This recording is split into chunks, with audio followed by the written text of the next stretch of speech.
अस्सलामु अलैकुम वरहमतुल्लाहि वबरकातुहू। नहमदुहु व नुसल्ली अला रसूलिहिल करीम, अम्मा बाद। क़ाल अल्लाहु तआला फ़िल क़ुरआनिल मजीद, लक़द अंज़लना इलैकुम किताबन फ़ीहि ज़िक्रुकुम अफ़ला तअक़िलून। सदक़ल्लाहुल अज़ीम। उम्मीद करता हूँ कि आप तमाम साथी खैर वाफ़ियत से होंगे।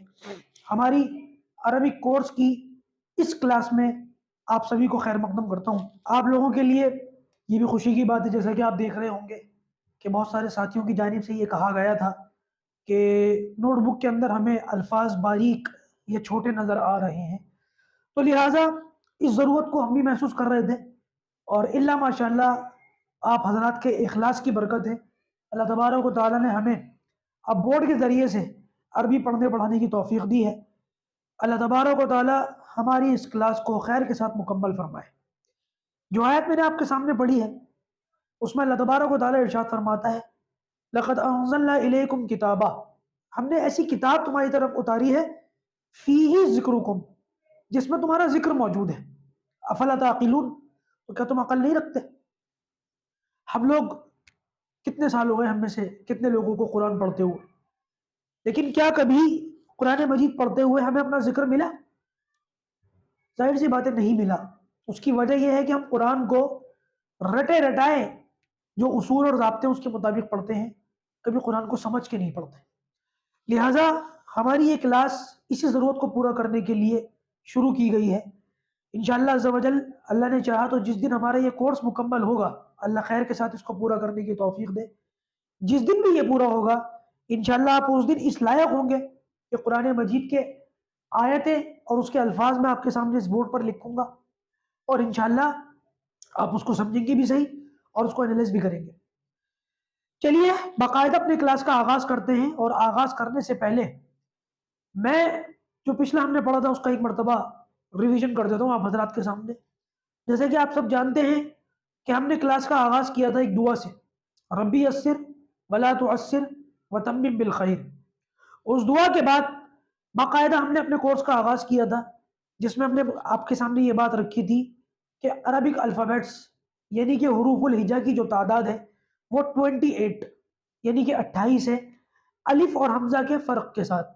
अलिफ और हमज़ा का फ़र्क हमने कैसे समझा था कि जो अलिफ खाली होता है वो हकीकत में अलिफ होता है, और जिस अलिफ के ऊपर ज़बर ज़ेर पेश यानी कि हरकत या जज़म में से कुछ आ जाए तो फिर वो अलिफ अलिफ नहीं रहता बल्कि हमज़ा से बदल जाता है।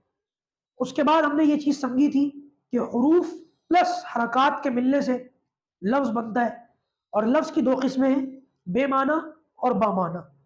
लफ्ज़ जो बामाना हो उसको कलिमा कहते हैं, और कलमे की फिर हमारे सामने तीन किस्में आई थी। वो तीनों किस्में मैं आपके सामने या बोर्ड पर लिख देता हूँ एक मरतबा। सबसे पहले किस्म आई थी हमारे सामने इस्म, उसके बाद दूसरी किस्म आई थी हमारे सामने फेल, और तीसरी किस्म आई थी हर्फ। इन तीनों अकसाम में से आज हम सबसे पहली किस्म इस्म को पढ़ेंगे। सबसे पहली चीज जो आज हमारे पढ़ने की है वो है इस्म। इस्म के ताल्लुक से ये बात याद रखें कि इस्म लफ्जी जो तर्जुमा है इसका वो नाउन का बनता है। आपको अगर याद हो तो मैंने बताया था कि इस क्लास के अंदर हम 5 चीजें पढ़ेंगे, कलमे की ये तीनों किस्में और जुमले की 2 अकसाम। कलमे की 3 अकसाम, जुमले की 2 अकसाम, ये 5 चीजें हमें पढ़नी है। जो जुमले की 2 अकसाम हैं वो इनको पढ़ने के बाद ही शुरू होंगी, पहले ये चीजें चलेंगी फिर जुमले की 2 अकसाम चलेंगी। ठीक है, तो बाकायदा हम इस्म से अपने कोर्स का आगाज करते हैं और इस्म के बारे में पढ़ना शुरू करते हैं। तो सबसे पहले हमें ये जानना जरूरी है कि इस्म किसको कहते हैं। जैसे कि मैंने आपको बताया कि लफ्जी तौर पर इस्म कहते हैं नाम को। आमतौर से हमारे यहाँ इस तरीके से नाम पूछा जाता है, आपका इसमें ग्रामी क्या है ना? तो इसमें ग्रामी जब कहते हैं तो नाम ही होता है उसका मतलब, तो इस्म यानी कि नाम। अब हमारी इस क्लास में अरबिक ग्रामर के एतबार से कितनी चीजें हैं जो इस्म की कैटेगरी में आती हैं, कौन कौन से नाम इस्म होंगे, आसान लफ्जों में कौन कौन से नाम इस्म होंगे। तो सबसे पहला नाम जो इस्म होगा वो होगा किसी शख्स का नाम। ठीक है, किसी शख्स का नाम। मिसाल के तौर पर जैद। जैद ये किसी शख्स का नाम है, और मजे की बात यह है कि ये कुरान का लफ्ज है। जैद कुरान के अंदर भी मौजूद है। फलम्मा क़ज़ा ज़ैदुम मिनहा वतरन ज़व्वजनाकहा लिकै ला यकूना अलल मुमिनीना हरज। ठीक है, इस आयत के अंदर मौजूद है 22वें सिपारे में। तो जैद के बारे में आपको कुछ बातें पहले से बताएं। मिसाल के तौर पर जैद एक अरबी नाम है, अरबी नाम है। दूसरा, जैद एक मर्द का नाम है, मुज़क्कर, मेल। और तीसरा, ये एक बंदे का नाम। देखिए कितनी सारी बातें आपको पहले से पता है। तो सबसे पहला इसम होगा किसी शख्स का नाम, जैसे कि जैद मेल नाम हो गया। एक फीमेल नाम भी ले लेते हैं हम, मुअन्नस, जो कुरान के अंदर है। मिसाल के तौर पर मरियम। ठीक है, मरियम। तो सबसे पहली कैटेगरी है हमारी किसी शख्स का नाम। इसके बाद दूसरी जो है, इसी कैटेगरी के अंदर दूसरी किस्म है। ये एक ही कैटेगरी चल रही है अभी, अलग अलग कैटेगरी नहीं है, पहले ये समझ लें। नंबर एक, किसी शख्स का नाम। नंबर दो, किसी जगह का नाम। जगह का नाम जैसे मस्जिद। ठीक है, जगह का नाम जैसे मस्जिद या मक्का, मदीना। अब देखिए ये भी जो है अरबी नाम है। ठीक है, इसके अलावा तीसरे नंबर पर किसी चीज का नाम, किसी चीज का नाम। अब हमारे यहाँ बहुत सारी चीजें होती हैं, उनके नाम होते हैं। मिसाल के तौर पर मैं वो नाम लिखूंगा जो आपको पता भी हो और अरबी भी हो। मिसाल के तौर पर कुर्सी, कुर्सी। इसी तरीके से किताब, इसी तरीके से कलम। अब देखें, कुर्सी ये भी अरबी है, किताब ये भी अरबी है, कलम ये भी अरबी है। किताब और कलम और कुर्सी ये तीनों कुरान के अंदर भी आए। वसिया कुर्सी समावाती ज़ालिकल किताब। ठीक है, और कलम का जिक्र हजरत जकरिया अलैहिस्सलाम वाले वाक़े में भी, इज़ क़ालतिल मलाइकतु या मरियम, उस आयत के अंदर सूरह आले इमरान में। तो मजे की बात यह है कि ये अल्फाज कुरानिक भी हैं, अरबिक भी हैं। ठीक है, अब इन अल्फाज के बारे में आपको पता है, कुर्सी एक कुर्सी को कहते हैं, और हमारे यहाँ कुर्सी आमतौर से फीमेल यानी कि मुअन्नस इस्तेमाल होता है। तो सबसे पहले किसी शख्स का नाम, किसी, दूसरे नंबर पर किसी जगह का नाम जैसे मस्जिद, तीसरे नंबर पर किसी चीज का नाम जैसे किताब, कुर्सी, कलम। अब देखिए आपको कितनी सारी अरबी आती है पहले से। कलम, किताब, कुर्सी सब अरबी लफ्ज हैं और आपको आती है, लेकिन आप समझते कि आपको नहीं आती। चौथे नंबर पर जो कैटेगरी है, यानी कि इसी कैटेगरी की जो चौथी किस्म है, वो है किसी काम का नाम।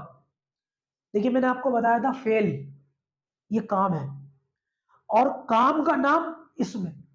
काम फेल और काम का नाम इसम, दोनों में फर्क है।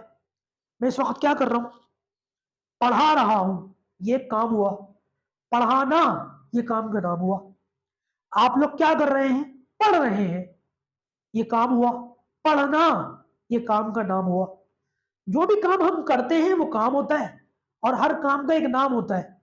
उर्दू के अंदर काम के नाम को पहचानने का आसान तरीका है कि काम के नाम के साथ ना का लफ्ज होता है। आना, जाना, खाना, नहाना, सोना, थकना, डरना, पीना, इसी तरीके से फलाना ढिमकाना। ठीक है, तो जरबुन लिख देता हूं मैं, मारने के लिए आता है ये जरब। मैंने आखिर में भी कोई हरकत नहीं डाली। जरब, जरब यानी के मारना।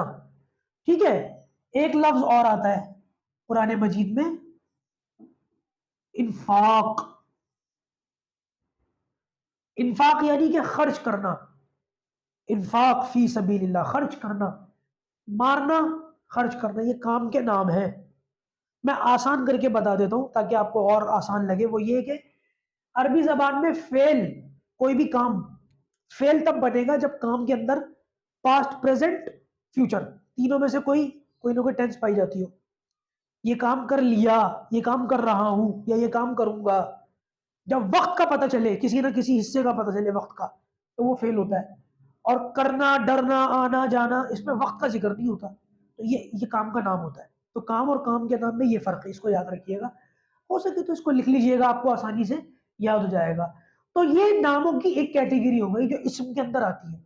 आसान करके हम इसको नाउन कह सकते हैं, नाउन। यानी कि 4 तरह के नाम ऐसे हैं जो इसम के अंदर आते हैं। इसके अलावा एक कैटेगरी और आएगी, ये दूसरी कैटेगरी है एडजेक्टिव के नाम से। हमारे यहाँ जो इंग्लिश जब हम पढ़ते हैं तो उसके अंदर पार्ट्स ऑफ स्पीच जो होते हैं वो 9 होते हैं। आमतौर से लोग 8 गिनते हैं, लेकिन आर्टिकल बहुत सारे लोग उसको अहमियत नहीं देते, है वो भी पार्ट ऑफ स्पीच इंग्लिश का। अरबी के अंदर पार्ट ऑफ स्पीच ये 3 ही है, इस्म, फेल और हर्फ। उर्दू में भी यही 3 है, फारसी में भी यही 3 और अरबी में भी यही 3 है। अब जाहिर सी बात है कि जब पार्ट्स ऑफ स्पीच 9 है तो उन 9 को हमें कहीं ना कहीं तो मर्ज करना ही है। तो देखिए एडजेक्टिव जो है सिफत, तो दूसरी चीज क्या है, सिफत। इसको इंग्लिश में हम एडजेक्टिव कहते हैं। ये जो सिफत है यानी कि एडजेक्टिव, ये इंग्लिश के अंदर अलग पार्ट ऑफ स्पीच है, लेकिन यहां आप देख रहे हैं कि इसम के अंदर ये मर्ज हो गया। अब सिफत के लिए जो लफ्ज आते हैं आमतौर से वो हैं सालिह। किसी को हम नेक कहें, नेक, तो नेक के लिए सिफत आती है सालिह। और इसकी अपोजिट कर दें तो एक लफ्ज आता है इसके लिए तालिह। तालिह यानी बुरा, सालिह नेक, तालिह बुरा, तो के साथ, ठीक है। तो ये होती है सिफत यानी कि एडजेक्टिव, किसी के अंदर कोई कमी हो, कोई खूबी हो, उसको बयान करना। और यहां एक बात याद रखिएगा कि कलर्स जो होते हैं ना, अरबी के अंदर कलर्स भी सिफत के दायरे में आते हैं, एडजेक्टिव में आते हैं। फला कैसा है, काला है। फला कैसा है, गोरा है, सफेद है। अच्छा जी, ये दरवाजा कैसा है, ये कलम कैसी है, कलम काली है। ये दरवाजा कैसा है, दरवाजा नीला है। ठीक है, ये बोर्ड कैसा है, बोर्ड सफेद है। तो ये भी सिफात है। और इसी तरीके से और भी चीजें इसके अंदर आ सकती हैं। फला लंबा है, फला छोटा है, ठीक है ना। इस तरीके से ये भी सिफात के अंदर आती है। तो एडजेक्टिव ये दूसरी कैटेगरी हो गई इसम के अंदर जो आती है। एक तीसरी कैटेगरी आती है जिनको आप कह सकते हैं प्रोनाउंस। और प्रोनाउंस के अंदर आप जानते हैं 3 तरह के प्रोनाउंस होते हैं। सबसे पहले प्रोनाउंस आपको मालूम है पर्सनल प्रोनाउंस। और पर्सनल प्रोनाउंस के लिए जो अल्फाज आमतौर से इंग्लिश के अंदर इस्तेमाल होते हैं वो होते हैं आई, वी और यू, ठीक है ना। इस तरीके के अल्फाज इस्तेमाल होते हैं। उर्दू के अंदर कहते हैं मैं, हम लोग, तू, तुम लोग, वो, इस तरीके से ये अल्फाज इस्तेमाल होते हैं। अब प्रोनाउंस नहीं बढ़ाऊंगा मैं आपको, मैं सिर्फ आपके सामने लिस्ट तैयार कर रहा हूं इसम के अंदर कौन कौन सी चीजें आती है। प्रोनाउंस के अंदर सबसे पहले पर्सनल प्रोनाउंस यानी कि मैं, तुम। अरबी में इसके लिए आती है अना। अना यानी कि मैं। ये अना खत्म नहीं होती हमसे। उलमा बड़े कोशिश करते हैं, खासतौर से खनखाहों में जो जिक्र करने वाले, अल्लाह अल्लाह करने वाले, अल्लाह और लिल्लाहियत करवाने वाले जो लोग होते हैं ना, वो बड़ी कोशिश करते हैं बंदे में से ये खत्म हो जाए। बड़ी खतरनाक चीज है जो बोर्ड पर लिखी है मैंने भी, आना। टटोलना चाहिए कि हम में से किसके अंदर ही आना है। अल्लाह ताला हमें इसको अपने अंदर से खत्म करने की तौफीक दे। किसी से कोई बात भी हो जाती है ना, छूटते ही कहते हैं जानता है मैं कौन हूं, मैं आना हूं। अरबी में आना, ठीक है। या किसी को सामने वाले को तू, अंता, ठीक है। अना यानी कि मैं, अंता यानी कि तू। ये होगा पर्सनल प्रोनाउंस। एक होते हैं डेमोन्स्ट्रेटिव प्रोनाउंस, ठीक है।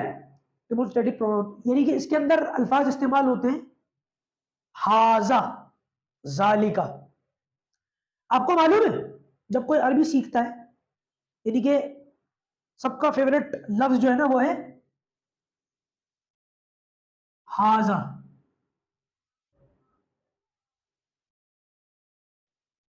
यानी कि ये, इसी तरीके से जालिका यानी कि वो, हाजा, जालिका, दिस, दैट, इसको बोलते हैं डेमोन्स्ट्रेटिव प्रोनाउन। प्रोनाउंस की ये भी एक किस्म है, पर्सनल प्रोनाउंस, डेमोन्स्ट्रेटिव प्रोनाउंस, ठीक है। एक होते हैं रिलेटिव प्रोनाउंस यानी कि जिसमें जो अल्फाज इस तरीके के इस्तेमाल होते हैं उर्दू जबान में, जो, जिस, जो और जिसके लिए जो अल्फाज इस्तेमाल होते हैं ना, उनको कहते हैं रिलेटिव प्रोनाउंस। अब देखिए, पर्सनल प्रोनाउंस की भी मैंने खाली आपके सामने दो मिसालें दी हैं, इसकी भी दो मिसालें दी हैं।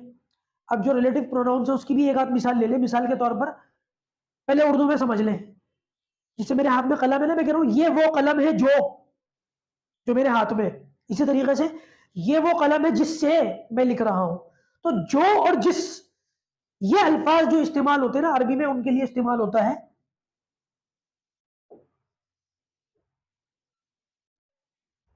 अल्लजी। अल्लजी कुरान मजीद में आपको 12 या तो पर्सनल, डेमोन्स्ट्रेटिव और रिलेटिव, तीनों तरह के जो प्रोनाउंस हैं अरबी में इसको कहेंगे जमाइर। इसको जमाइर कहेंगे, जमाइर, जमीर की जमा जमाइर। इन सब के लिए यही एक लफ्ज इस्तेमाल होगा और ये सारी की सारी इसम के अंदर आ गई। अब अगर मैं इनमें से कोई भी एक लफ्ज आपके सामने लिखूं, ये इससे मिलता जुलता कोई भी लफ्ज आपके सामने लिखूं और आपसे पूछूं कि बताइए ये इसम है या नहीं है, तो अगर आपको उसका माना पता है तब तो आप देख के बता देंगे, देखते ही समझ जाएंगे कि हाँ ये क्या है, ये इसम है या नहीं, और बता देंगे। लेकिन अगर आपको उसका माना नहीं पता, इस सूरत के अंदर आप उससे सबसे पहले ये सवाल करें कि ये इसका माना क्या है। जब आपको किसी लफ्ज का माना पता चल जाए उसके बाद किसी नतीजे पर पहुंचे, ठीक है। अच्छा, तो इसम के ताल्लुक से ये सारी बातें तकरीबन आ गई। नंबर एक, इसम कहते हैं नाम को, किसी शख्स का नाम, किसी जगह का नाम, किसी चीज का नाम, किसी काम का नाम। इसके अलावा सिफत यानी कि एडजेक्टिव जो है वो भी इसम होती है। और प्रोनाउंस की जो तीनों किस्में हैं ये भी सारी की सारी इसम ही होती है। अब अरबी के अंदर अगर हम इसम को पहचानना चाहते हैं तो उसकी पहचान बहुत आसान है। अगर आप किसी इसम के शुरू में ये लिखा हुआ देख लें, अल, ये जो अल है ना, किसी इसम के शुरू में जब आपको ये नजर आ जाए तो समझ लीजिए वो इसम है। किसी भी लफ्ज के शुरू में आपको कुरान मजीद आप खोलिएगा, जहां आपको अल नजर आए, फौरन देखते समझ लीजिए ये क्या है, ये इसम है। मिसाल के तौर पर सबसे पहली सूरत कौन सी है? सूरत फातिहा। उसका सबसे पहला लफ्ज कौन सा है? अल्हम्दु। अल्हम्दु, हम्द इसम है, उससे पहले अल आ गया। इसी तरीके से लिल्लाही, लिल्लाह, देखिए अल्लाह ये तो है इसम, इसमें जाती है अल्लाह तबारक व तआला का। रब, रब भी इसमें। अल आलमीन, आलमीन से पहले अल आ गया ना, ये भी इसमें। अर रहमान, अर रहीम, मालिक, मालिकी भी इसमें। यौमिद, यौमिद भी इसमें। अदीन, ये भी इसमें। अब देखें कितने सारे इसमें। आज आपको सूरत फातिहा की शुरू की 3 आयतों के बारे में पता चला। इन 3 आयतों का हर लफ्ज इसमें, अल्हम्दुलिल्लाह, इस क्लास की बरकत से। तो जब किसी भी लफ्ज के शुरू में आपको अल नजर आ जाए तो देखते ही आप पहचान लें कि ये क्या है, इसम है। या इसम की दूसरी पहचान ये है, किसी भी लफ्ज के आखिरी हर्फ पर आपको 2 पेश नजर आ जाए, या 2 जबर नजर आ जाए, या 2 जेर नजर आ जाए, इनको क्या कहते हैं? तनवीन कहते हैं। इनको तनवीन कहते हैं, 2 पेश, 2 जबर और 2 जेर। आपको किसी भी लफ्ज के शुरू में अल नजर आ जाए या किसी भी लफ्ज के आखिर में तनवीन नजर आ जाए, आप देखते ही बगैर सोचे बता दें कि ये क्या है, इसमें। और एक बात और मजे की बता दूं, किसी भी लफ्ज के ऊपर अल या तनवीन एक साथ जमा नहीं होते। यानी ऐसा कभी नहीं होगा कि इसम के ऊपर, किसी भी लफ्ज के ऊपर अल भी आ जाए शुरू में और आखिर में तनवीन भी हो, ऐसा नहीं हो सकता। या शुरू में अल होगा या आखिर में तनवीन होगी। ये चीज आपको जरूर याद रखनी है। डबल हरकत है ये, हमने सिंगल हरकत पिछली क्लास में पढ़ी थी, इसमें डबल हरकत। डबल हरकत को आसान करने के लिए मैंने बता दिया, तनवीन कहा जाता है, तनवीन। ठीक है, तो यहां तक आज हम अपनी क्लास रखते हैं और इंशाल्लाह अज़्ज़ा वजल इससे आगे अगली क्लास हम पढ़ेंगे। और इसम के बारे में ये सारी बातें आप अपने पास रखे भी सही, नोट्स भी बनाए, याद भी करें। फिर इंशाल्लाह अज़्ज़ा वजल अगली क्लास के अंदर जो बातें होंगी ये बातें आपके जहन में होंगी पक्का। फिर आगे की बातें आपको और आसानी से समझ में आएंगी। अल्लाह तबारक व तआला अरबी ज़बान का पढ़ना समझना हमारे लिए आसान फरमाए। अस्सलामु अलैकुम व रहमतुल्लाहि व बरकातुहू।